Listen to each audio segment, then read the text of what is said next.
નમસ્કાર મિત્રો, સ્વાગત છે તમારું અમારી YouTube channel Gujarat jobs and ન્યૂઝમાં. મિત્રો, દિવાળી પૂર્વે લઘુત્તમ વેતન મેળવતા કર્મચારીઓ માટે એક મોટા ખુશખબર સામે આવી રહ્યા છે. લઘુત્તમ વેતન મેળવતા કર્મચારીઓ માટે સરકાર દ્વારા નવી નીતિ બનાવવામાં આવી રહી છે.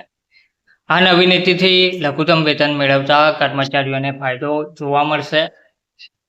નીતિની રજૂઆત અને ભલામણો માટે ટાસ્ક ફોર્સની રચના પણ કરવામાં આવી છે. ગીગ પ્લેટફોર્મ વર્કરની વધતી સંખ્યાને ધ્યાને લઈ સરકાર નવી નીતિ બનાવવા જઈ રહી છે. ફૂડ ડિલિવરીથી માંડીને ઓનલાઈન સર્વિસ આપતા શ્રમયોગીઓનું હિત પણ ધ્યાને લેવામાં આવશે તેવું જણાવવામાં આવ્યું છે. વિગતવાર માહિતી જોઈએ તો ગુજરાતમાં શહેરીકરણ અને ટેકનોલોજીના કારણે વધતા ગીગ અને પ્લેટફોર્મ ઓનલાઈન કે ડિજિટલ પ્લેટફોર્મથી સર્વિસ આપતા શ્રમયોગીઓના હિતમાં આગામી સમયમાં રાજ્ય સરકાર નીતિ બનાવવા જઈ રહી છે. જેથી તેમના કામનું સ્વરૂપ, કામના કલાકો, આવક સહિત અન્ય વિસંગતતા તેમજ મુશ્કેલીઓનું નિરાકરણ લાવી શકાય. આ માટે ઉચ્ચ કક્ષાની ટાસ્ક ફોર્સની રચના કરવામાં આવી છે, જેમાં અમદાવાદ, વડોદરા, સુરત, રાજકોટથી લઈ મહાનગરો અને અર્ધ શહેરી વિસ્તારોમાં મોટી સંખ્યામાં ગીગ અને પ્લેટફોર્મ વર્કર કામ કરી રહ્યા છે.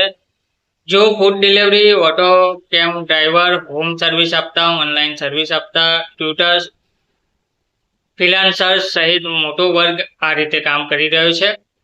આ પ્રકારની નવી રોજગારી ધરાવતા સમૂહમાં આગામી સમયમાં હજુ વધારો થવાનો છે. જેમ જેમ ટેકનોલોજી વધે છે તેમ તેમ વિવિધ પ્રકારની કામગીરી ઓનલાઈન કે ડિજિટલ માધ્યમથી સ્વતંત્ર રીતે પણ થઈ રહી છે, જેમની સરળ અને ઝડપી સેવાનો લાભ પણ નાગરિકો મોટી સંખ્યામાં લઈ રહ્યા છે.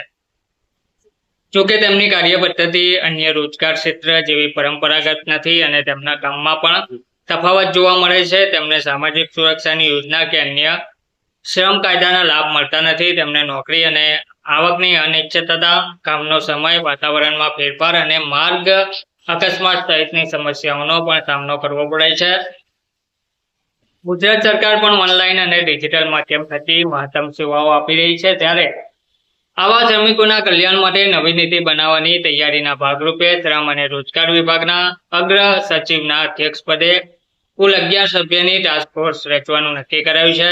આ ટાસ્ક ફોર્સ ગીગ શ્રમયોગીઓના હિતમાં નીતિ બનાવવા અંગે રજૂઆત અને ભલામણો તૈયાર કરશે અને તેમને સામાજિક સુરક્ષા, વીમો, આરોગ્ય સેવા તેમજ પેન્શન જેવી સુવિધા આપવા સૂચનો કરશે.